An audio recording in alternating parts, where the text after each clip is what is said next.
Hello, everyone. Glad to be here. My name is Bruce Momjian. I am one of the Postgres core team members and also an employee of Enterprise DB. I've worked for them for 7 years now and continue to enjoy it. I regularly am giving presentations around the world. I'm looking forward to a big trip to Europe in October. And I just got back from a nice trip, the Robert Treat conference that Robert Treat's company sponsored in Maryland. Today, and I hope everyone's having a great time. I certainly am. I'm always energized to come to these conferences and see all the great presentations and sort of learn stuff about what people are doing with Postgres and understanding some new things. I went to a Puppet session yesterday and learned a bunch of new things. So I hope you're finding the similar sort of positive experience of coming here. Also, the evening activities are always interesting, I think, and getting to know Chicago, it's certainly a very exciting place to be. And I'm from Philadelphia, but Chicago's a new city for me, and I really do enjoy it. It's my third time here. My daughter, actually, Catherine, is coming with me on this trip, and you might have seen her around. You might have seen some of my other sons on previous trips here to PG Open. Today, we are going to be talking about Postgres and shared memory. This is a fairly heady talk. I don't get asked actually to do this too much because it really gets into a lot of the whys of Postgres, into some of the internals at a very sort of at a level of sort of why is Postgres designed this way, how does it do some of the things it does, and it does give you a framework for sort of understanding what that shared buffer cache is used for and how Postgres accesses certain parts of the data that's in there, basically what some of the things in Postgres do. So it's really kind of an interesting talk. I hope you find it interesting as well. This presentation, along with about 30 other presentations, actually is downloadable from my website. So this URL right here will get you a link to sort of a summary page, and you can basically download this presentation or probably 30 or 40 almost now other presentations that I have written. I will be taking questions during the session, so I will be taking pauses to say if anybody has a question, I'd love to hear it. Again, if you want to raise your hand while I'm talking and you'd like me to do that too, I have no problem answering those questions. So anything before we get started, or should we sort of launch into it? Great. So again, this is kind of an internals talk. I'm not going to get into a lot of code, obviously, but we are going to at least go and sort of understand what Postgres, how Postgres is laid out, how it stores its data, how it accesses some of its data, and I'll be highlighting some of the performance things that we do that makes Postgres so fast, because obviously database speed is something that's very, very important to a lot of our users. So here's what we're going to talk about during this 50-minute session. The first thing we're going to talk about is basically how does Postgres lay its data out into the file system. And I'll talk a little bit about raw devices and why Postgres uses the file system while we talk about that. Secondly, we'll talk about shared memory. There have been some changes in shared memory in Postgres 9.3. And I'll give you a brief little introduction of what that is, but not too much. But we'll talk about what shared memory is conceptually and why it's important for Postgres. Then we'll talk about that thing called shared buffers. I know many of you have heard of that term before. My kids, laugh every time the word shared buffers comes up because it comes up so often, and it's such a weird name. And ha ha ha, they said shared buffers again. I think they have a little count. How many times somebody mentions shared buffers in a single presentation? Well, you're going to hear a lot about this one. So if you want to count, that'd be kind of interesting to do. Then we'll talk about how Postgres actually accesses the data in that shared memory area. Finally, talk about a little bit about locking, particularly some of the CPU instructions that Postgres uses to perform locking, which is, I think, kind of cool. And then we'll finally just wrap it up with some of the other structures and then finish. So, unless there's any questions, let's get started. So, many of you who are administrators may know that Postgres stores its data in a directory we call the Postgres data directory. I don't think it has to technically be called data, but by default, that's the name that we use. Postgres does store all of its user data and system data in the file system. This might be surprising to some people who've come from other operating systems, other databases, particularly those who use raw devices. Quick summary here. Postgres has always used the file system and is happy doing so. Many of the older file systems that existed, for example, the System 5 Release 3 file system, if any of you are used to use the older 1990s versions of Unix, had fairly inefficient file systems. And therefore, to do database work well, you had to access the disk directly. Fortunately, since Linux and the BSDs have gotten popular, and Windows has improved its file system, that's really not an issue anymore. A lot of the database vendors who used to support raw devices are now kind of recommending away from them unless you have very extreme performance needs. Because frankly, I worked with raw devices on databases, particularly with Informix, and it's kind of a pain. You have to sort of figure out how many sectors you want from the drive, and you can't resize them, and you have to use special tools to get at the data. And there's all these disadvantages of raw devices, and the raw devices today probably give you maybe a 1%, 2% advantage over a file system, and therefore the downsides really do outweigh the upsides. So we have people coming from other systems asking about the file system storage. Is there a way to use raw devices? Actually, no, there isn't. We actually find that there's less and less need over time to use raw devices. So the good news is that the data that Postgres stores exists as files just like ordinary files in any other part of your operating system. That means you can look at how big the file is. You can look at when the last access was on the file. You can back it up. If the database is down, you can actually back up the data directory because we're not storing anything like in any secret place. It's all in the data directory. Okay, any questions? Okay. Inside the data directory, we have a bunch of different places that we store stuff. Probably the area you might have seen the most PGX log, that's where we store our write-ahead log. Of course, we could have a whole talk about the write-ahead log here, but I'm not going to go there. Effectively, the write-ahead log is where we store our sort of redo log for crash recovery in summary. So we f-sync that to disk when you crash, and we actually are reading that write-ahead log, that X log, to recover you and to restore all of your transactions that have been committed. So that's why that's important. The other ones, two-phase commit. If you're using two-phase commit, that's where we store the status of that. Table spaces, this is where we have symbolic links to other directories that you might have used to store your data. Sub-transactions, multi-transactions, again, sort of the internals of Postgres used for some of our internal stuff. The area we're going to be most interested in is base. I'm not exactly sure why they call it base, but I have a guess why they call it base, and that's because Postgres coming from the University of California at Berkeley, obviously we have students who are working on the source code, developing things, and they've got a data directory, and we're going to store user data in there, and what should we call it? Well, it's a database, so we're going to call it base. So when you put the two words together, it says database.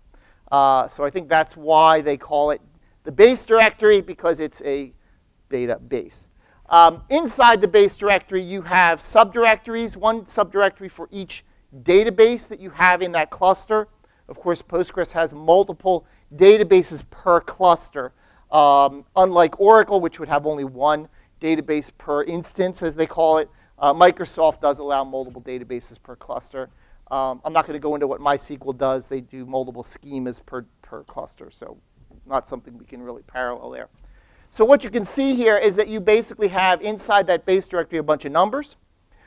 Each number actually represents a database, and there's actually a tool you can use called OID to name in the contrib directory that will actually allow you to see the numbers that go with each database. Okay? So we're going to actually look at subdirectory 16385, which happens to be our production database. And inside that production database, I'm going to have a number of other files in there. They are also numbers.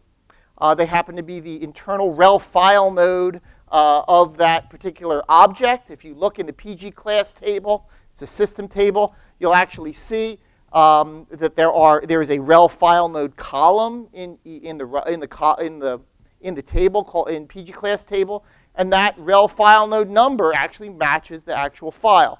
that sits in the directory. So again, we do have a tool, again, called OID to name, which allows you to map these at the command line. Say, I see a file name, what table is it, what index is it? You can actually use that tool to find out. Okay? Inside the file, effectively, data is stored in 8K pages. This is configurable. You can use a slightly larger or smaller page size, but the default is 8K.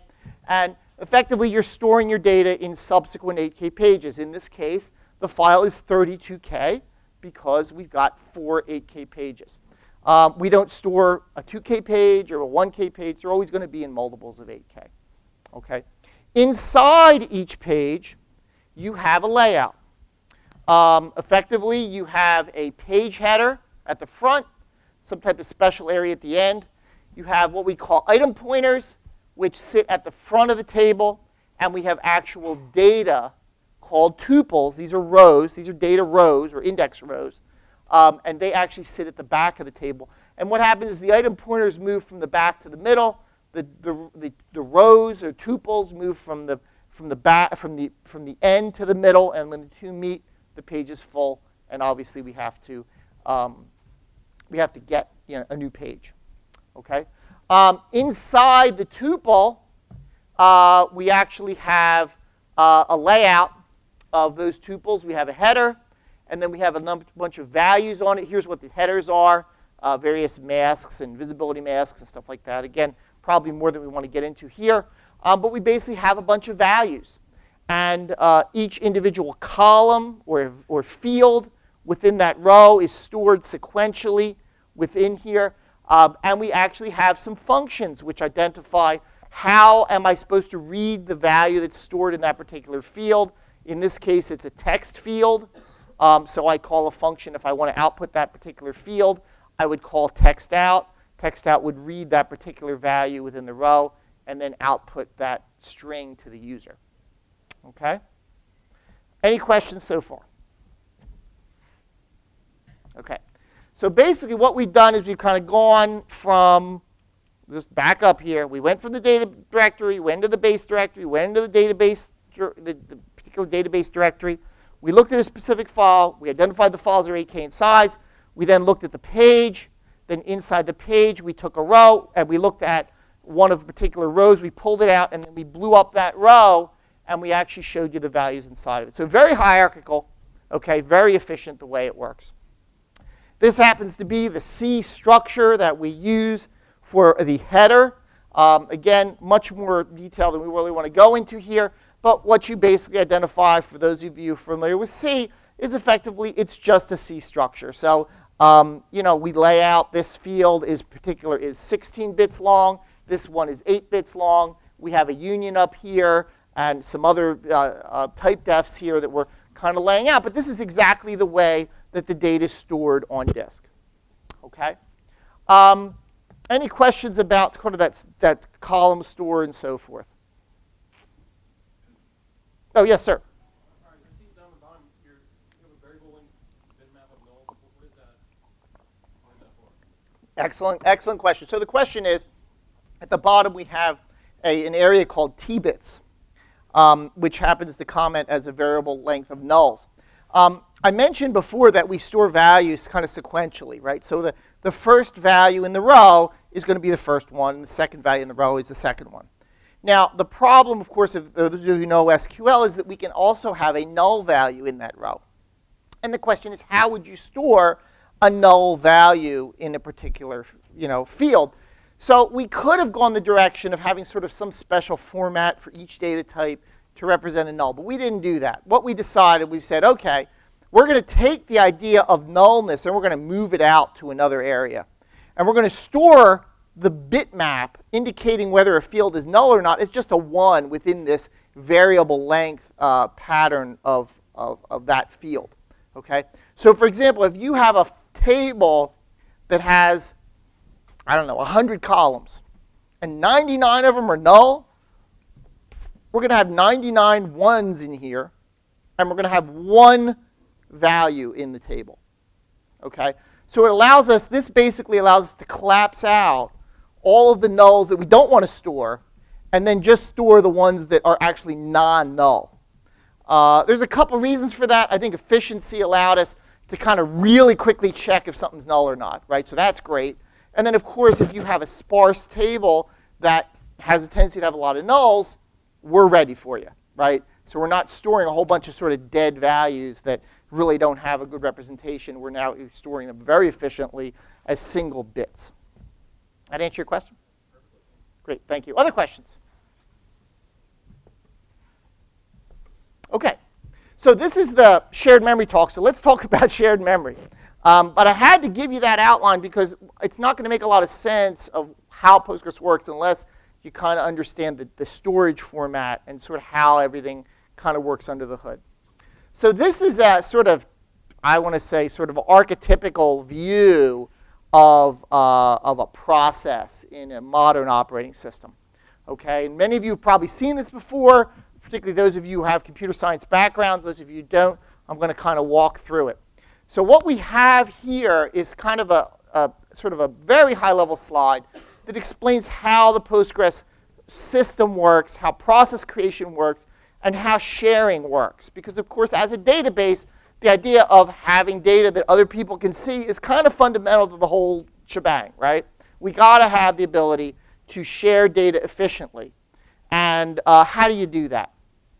So Postgres, having been developed in the 80s, uses a process model. It does not use a thread model. And in fact, this is actually a very good model for us, and we're fairly happy with it.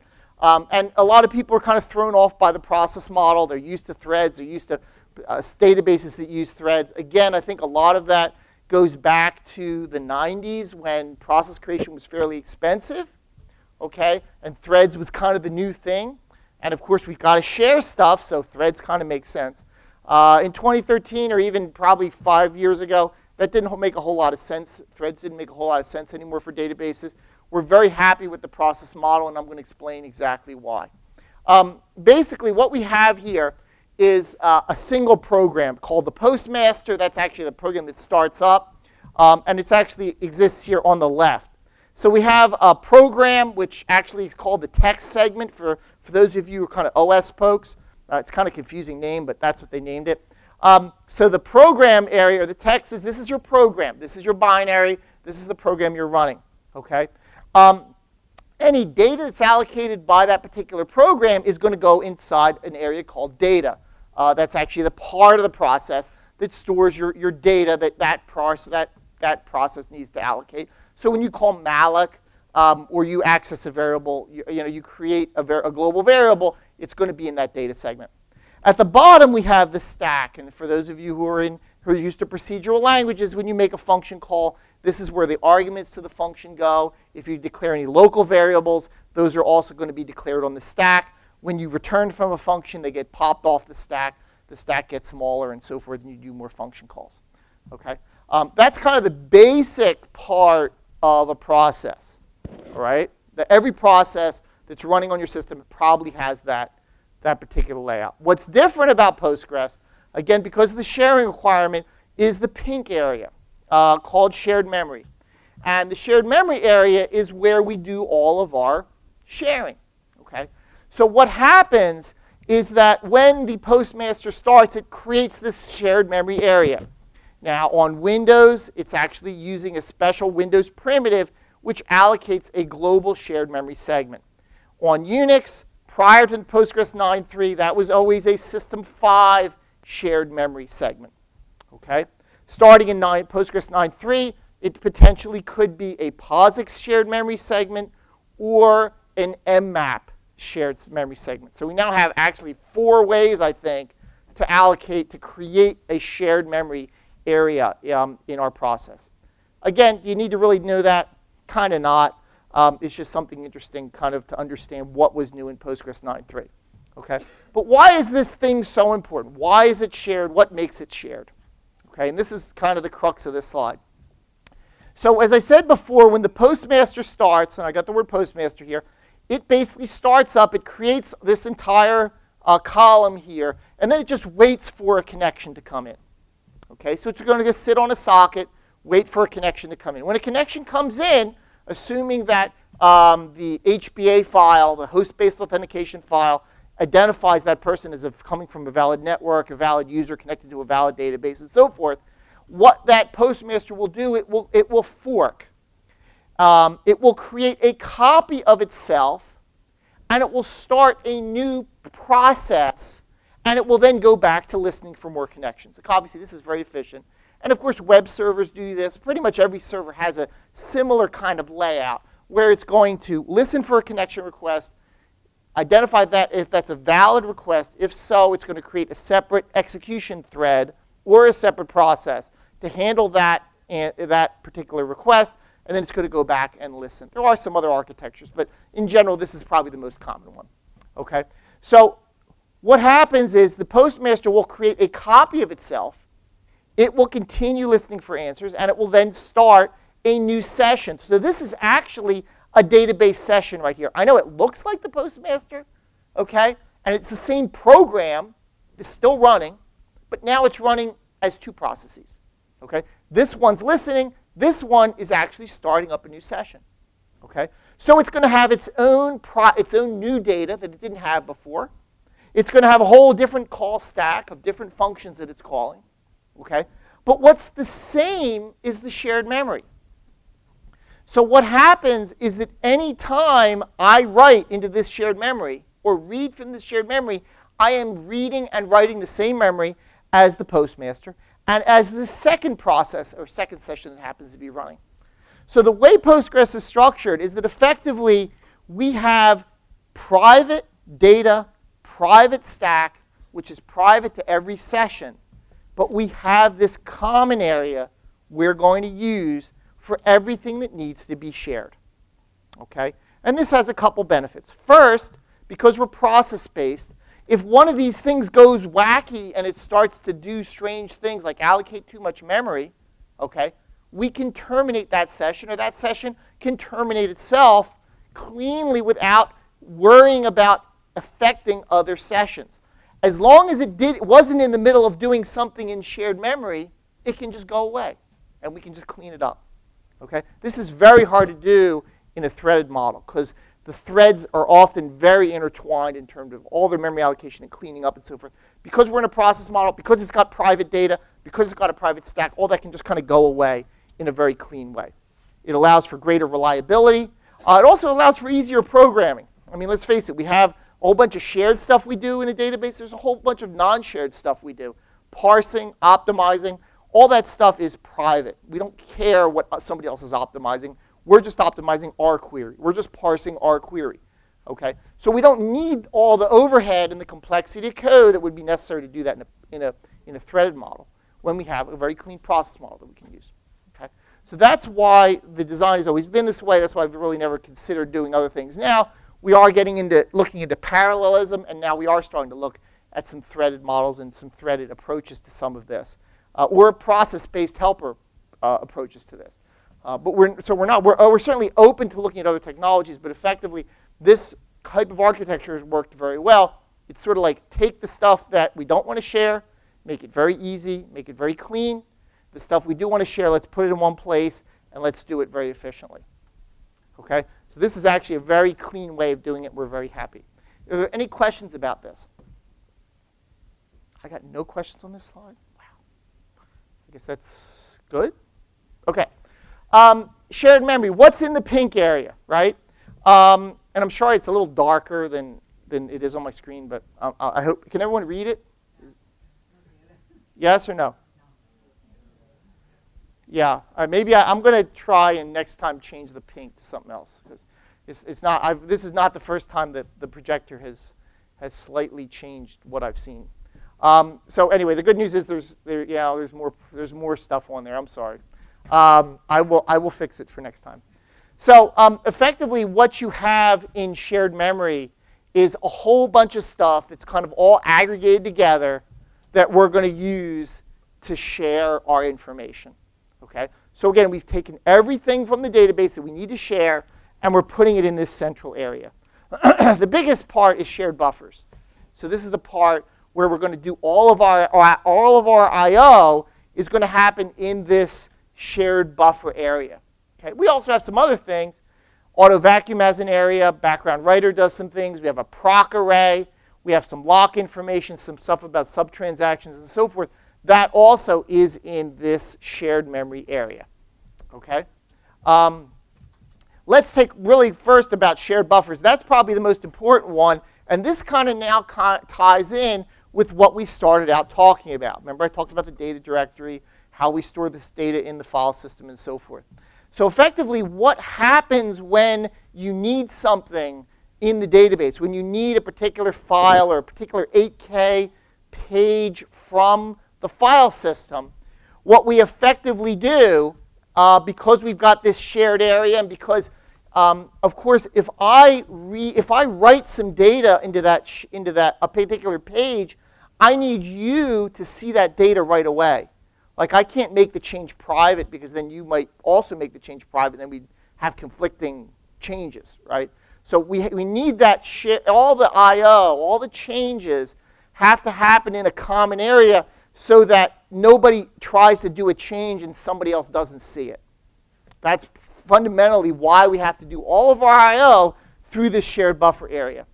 So effectively what we're going to do is we're going to, if we need something in the shared buffer area, we're first going to look to see if that buffer is already there, that 8K buffer. If it's already there, we can use it right away. We actually have a buffer descriptor and some pin counts that allow us to kind of control, who's using particular buffers. If it doesn't exist, then we're going to go to the file system. And we're going to make a read request. It's going to go into the path. It's going to find the 8K page that I want. It's going to copy that 8K page up and into the shared buffer cache. Okay? The opposite happens on a write.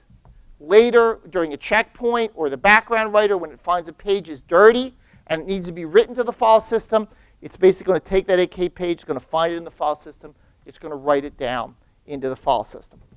Okay? And again, inside each 8K page, we have the item pointers and we have the rows. So you may say, I want the 5th row or the 5th tuple on page 12. So what we're going to do, we're going to go to the file that represents a particular table we're interested in. We're going to go to the 12th 8K page, and we're going to get the 5th row there, 5th tuple. We're going to send that row back up we're going to send that into the shared buffers, and then you're going to read the 5th one and send it out. So that's why kind of all this shared memory area is so important, because that's where you need to do all your reads and all of your writes.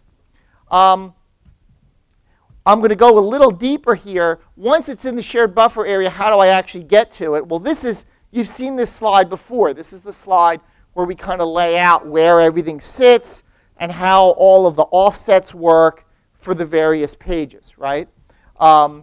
Remember, we had the header, and then we had the values or the fields for that particular row. And of course, I mentioned remember we talked about nulls, and they're not stored, they're stored in the header. Remember that discussion? So effectively, what happens when you're reading a particular page, okay, or a particular row, is that you basically have, here it happens to be actually a C function, which is actually now looking, and it says, I am on this row, and I want a particular attribute number, attribute being the field number or the column number that I'm looking for in that row. And effectively what this loop does, okay, is it basically is going to loop through. It's going to first check, and this actually gets back to this gentleman's question, is this row null? Is the field that I'm asking for a null field? And this function is actually going to look inside of that bitmap to say, am I null for that particular field? If I am, just return it. Just say I'm null. Okay? If it's not null, then I have to figure out how long is that field? Is this the one I want? If it's not, I need to kind of jump to the next one. Okay? And if it is the one I want, if it isn't variable length, then I can just hop forward. If it's the one I want, I can just return it right away. And then I basically fetch the field that I'm actually asking for. So what you're seeing here now is the C code that's looking in shared memory. It's looking at a particular row, and it's walking through the fields or walking through the values in that row, looking for the actual number that you are interested in. Now, you might also notice this is called no cache get attribute. There's a reason for that. In most cases, you're not going through this for every row. We actually have, this is kind of optimized away, all the offsets we can cache. So we're doing this only in cases where we somehow can't optimize this walking of values within the row. Okay, but you can basically see that loop there. This is actually fetch attribute, which happens to be this, this function call right here. And effectively what it's saying is, I am pointing at a particular memory location. Now we're not looking on disk here, we're looking in shared memory, saying, I'm looking at a particular memory location, can you give me the value of that memory location?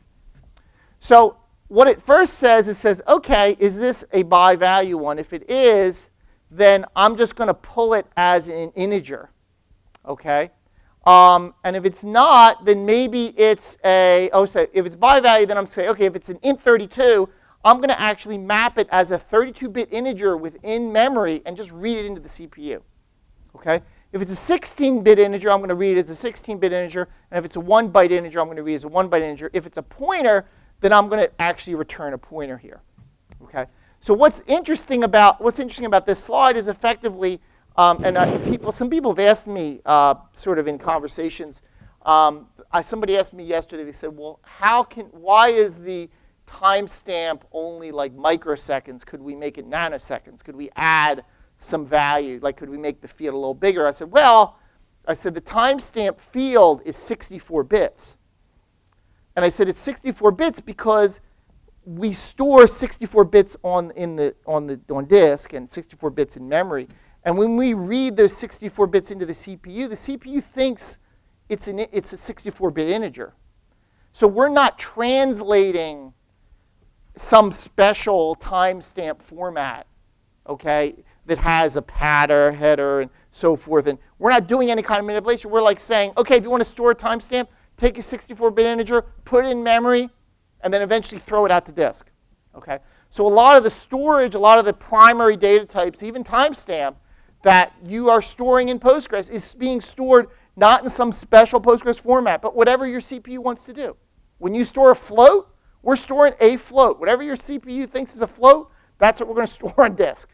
Okay? That makes it tremendously efficient because we're not doing any kind of translation. When we're looking at a page, the page came from disk, it goes into memory, and now we map it. If I have a field of 10 integers to that CPU, it looks like I have an array of 10 integers, like just exactly the way if you did allocate 10, 32-bit integers, that's exactly what it would look like to the CPU. It would be a value of 40 bytes, and each 4 bytes would be one 32-bit integer. That's exactly the way we store. That's exactly how we store your data in the database. That's exactly how we store it on disk. Okay, and that makes it tremendously efficient because we're not having to do any kind of translation. Any questions? Yes, sir.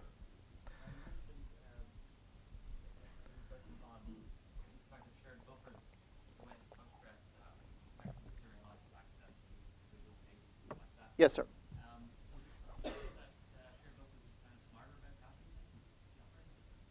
So the question is that I mentioned that shared buffers is used as sort of our central place for doing I/O. And the question is shared buffers somehow smarter than the file system would be or the operating system? Actually, I'm going to say that's kind of not the question. That's not the approach I would. That's not how I view the issue, the problem. And the best way I can do it is I have another slide that I can show you real fast. But effectively, if we had every session read the files in the data, files from the file system, and we read them directly into our local process memory, okay, then if some other process also read from the file system and read into its local process memory, then effectively we would now have 2 copies of a particular page in private memory. And there would be no easy way to synchronize changes between those 2. So the way I look at it is that shared buffers is effectively our scratch pad, okay? It's our place to do common I/O. Because if we didn't do it in a common way, in a shared memory segment we could all access in the identical way, then effectively we'd have all these anomalies where people would be making changes to something, other people wouldn't see it, and then they would be making changes that we wouldn't see, and we couldn't really synchronize the changes. So when you think of a standard C program, not a database, and you're saying, okay, I want to read some data from file, you're going to read it into a local buffer, you're going to make some changes to it, and you're going to do it F-write, and you're going to write it back to the file system. Okay. The problem with that type of system is that if somebody else does the same thing, they're now copying the file up. We now have 2 copies in memory, and it's 2 separate processes. I write, and then you write. When you write, you overwrite my changes. So to me, the shared buffers is really nothing special. It's really not optimized. It's just a swab of memory that instead of reloading it into my private process, I'm loading into an area that everyone can see. Does that doesn't answer your question, though.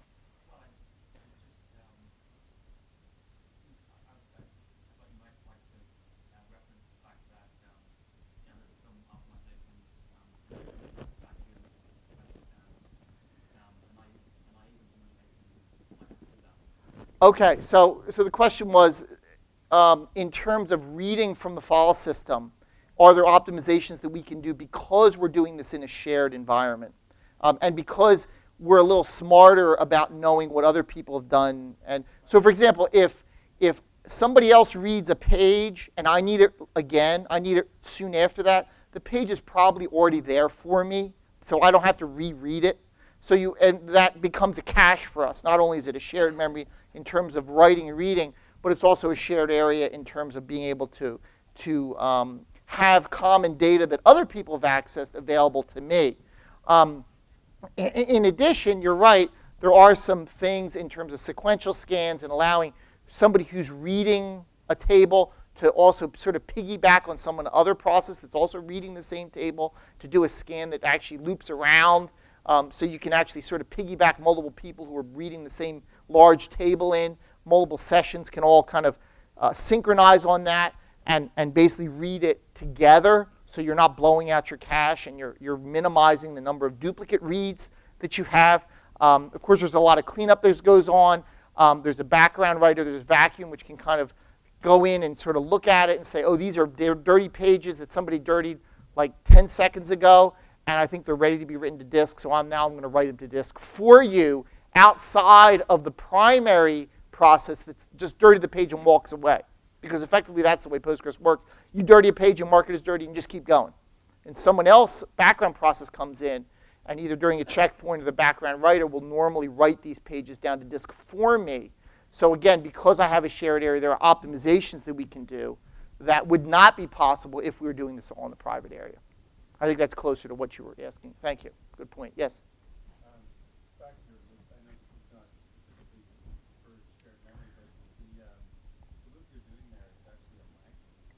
I'm curious why you're doing it for the loop and not using the CPU instruction to actually keep the number of bits on between position X and Y. Okay, so the question is, why are we sort of looping through this and not having an offset? And the reason is really this one right here. I'm sorry, your question. What you're doing here is you're skipping over the null, right? That's correct. Right. So what you're doing is you're finding how many bits are on in that bit set between position X and Y. Mm-hmm. Right? If you want to call them Y. But the CPU instructions should figure that out. So the handling code, right? To do it. So I'm curious why you're not asking what the value is instead of using the word calculate yourself. Okay, so the question is, could we be more efficient about skipping multiple nulls in the table? Is that right? Yes. So we have actually researched that, and I would say I don't think the answer was conclusive. I think we had a bunch of cases where we had a lot of nulls, and we tried to like see if we kind of zoomed through the nulls, it would be faster. I don't remember where we ended with that. Greg? How many nulls that matter here is actually for each one of the nulls, adding the length of them. So if you have a fixed size field, like an integer or a 16-bit number, it has to calculate the offset to the line that you're looking for. So it's adding up the offset, so it has to skip the ones that are not right. And that's what I offset. You see the last. You can store the offsets if there's no nulls in the table.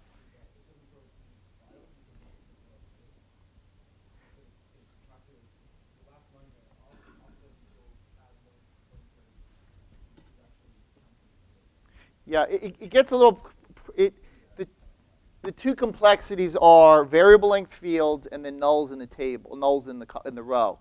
And if we have no variable length fields, or we at least don't have any variable length fields up to the field we're interested in, and we have no nulls in that range, then we can effectively store the offset in memory and then use that without having to loop through. That's why it's called no cache.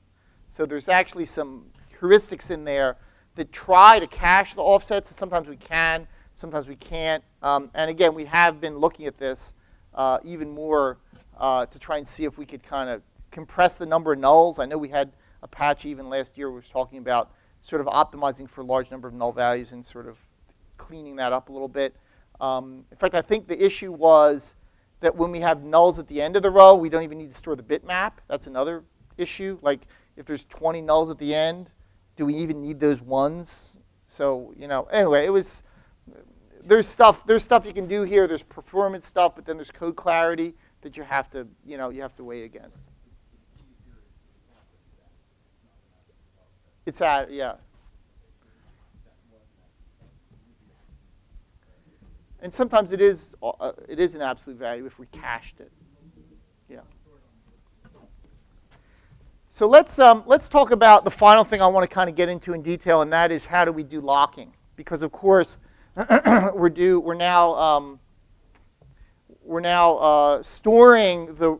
have a shared area where we're doing reads and writes. Okay. So the question is, how can we now access those shared buffers in a way that doesn't corrupt each other? Because remember, we got a shared area now, but we have to efficiently read and write it without people stomping on each other. All right. So there's a whole bunch of different ways to do that. Fortunately, the way Postgres does it is really efficient. We use something called a test and set instruction, or test and set lock. Effectively, it's a 1 byte, or actually 1 bit area technically, but we usually use a whole byte. Hey, let's go crazy here. Okay, so it's a 1 byte area where we basically have a 1 that we try and put into the field. And if we get a 0 out, we know we've gotten the lock. And if we got a 1 back out, we know somebody else got the lock, and we have to come back later. Okay, and the cool thing about this is it's assembly language, because that's really the only efficient way to do this. Every CPU has a test and set assembly language instruction. So Postgres carries around assembly language just for test and set for every CPU type that we support. Okay. I want to say it's super attractive because assembly language has a tendency to get a little ugly. This happens to be a copy of the very simple Intel assembly language for, I believe it's the 32-bit one, but it doesn't really matter. The x86. So effectively what it's doing, this exchange right here, happens to be our test and set instruction. So again, we put a 1 in. If first we check to see if it's a 0. If it's 0, good. If it's a 1, then we see if we get a 1 out. If we get a 1 out, we failed. If we get a 0 out, we got the lock. Okay. And obviously, this being an assembly language instruction, super fast. It's atomic. Okay. You do need to do some sort of lock of the bus, which again, way beyond what we normally cover here. But you have to lock that CPU bus so that other CPUs aren't doing the same thing. So again, really, really super efficient. Then obviously, if you don't get the lock, you have to go to sleep. We actually have an algorithm which goes to sleep and then comes around. And then you kind of go to sleep and then you wake up and you try again. We increase the amount of sleep. If you keep failing, the sleep gets a little longer each time. This is what we call a spin lock because you're spinning on it. There's some fancy instructions that allow you to sort of yield the CPU and so forth. So you're actually going to sleep. You're not doing a spin, a CPU spin very much. If you have a bigger lock, something you're going to hold for a while, this would be for very short blocks of code. Okay. If you're going to go to sleep for a longer time, then we have something called a lightweight lock. This is actually stored in shared memory and indicates that we actually are going to sleep for a while, and therefore we need all sorts of additional information like your process ID and what object you're going to lock and all that other stuff. And then we have a more sophisticated system the proc lock and so forth, which actually kind of tracks that. And we actually use semaphores in this case to sleep. And your process goes to sleep, and then when the lock becomes available, you're woken up, okay? And you're not in a spin anymore. We're not doing a spin lock. We're actually going to sleep on a semaphore, and there are particular operating system instructions that allow us to wake up that session when the lock is then available, okay? So what I've basically covered here is a whole bunch of different stuff that we do with shared memory, okay? Talked about shared buffers, how we lay the data out on disk, how we sort of lay the columns out, how we handle nulls, how we store it in the file system. And then we also talked about how we do locking, okay, how we do spin locks, how we sort of manage all that shared information. And I gave you a little bit of philosophical stuff about why we use a process model, what that shared memory is for, and why the fork and the process model kind of makes sense for a database. So I think I have 4 minutes. If anyone had a question, I'd be glad to answer it. Yes, sir. Is the process model the reason we don't have parallel query? I would say that is a large part of it. So the reason a lot of vendor database software systems went to threads was that the assumption was that threads were going to make sharing much easier, parallelism much easier. And indeed it does, okay? There's no question that it's easier to do parallel operations in a threaded environment than it is in a non-threaded environment. What I think they did not understand as well at the time was that there were some downsides that were going to come into that threaded model, okay? Code complexity being one of them, reliability being the second one, okay? And that things just get harder in a process model, okay? It's also harder to administer. It's harder to do a bunch of things. So, you know, we're trying to add parallelism in a way that we're not going to lose a lot of the benefits of the process model. We're hoping the worker process system will work well. One of the things that always concerned me is when Informix went to threads in Informix 6, they actually took a couple of years to stabilize, and it really almost killed the product. Because although they could do index scans parallel, and all of a sudden the system was all of a sudden not as reliable, not as scalable, okay, in terms of how the operating system managed those threads. And you got a lot of downsides. And we are trying to do in a way, as important as we think parallelism is, we don't want to go down that road and then find, as a lot of vendors have, that a whole bunch of other things became much harder. And we're, as much as we love parallelism, we don't want to end up with a net deficit, which I think, frankly, a lot, it's happened. And that's really made us cautious. You had a comment on this? I did. The basic difference between thread model and process model is that the process model, everything is private by default. Right. Whereas the thread model, everything is public by default. You want the Right, so the thread model is everything's private by default, and process model, everything's private by default. Thread model, everything is shared by default. What we basically have now is kind of the best of both worlds. We got the private stuff where we need it. We got the shared stuff where we need it. So we've sort of we've taken the cost of splitting out all that shared stuff. We're sort of having to merge that back in, but again, parallelism is good, and it's kind of beyond the scope of this session. But frankly, you can't do everything parallel in database. You know, it's not like a GUI where you can have all these things doing at the same time.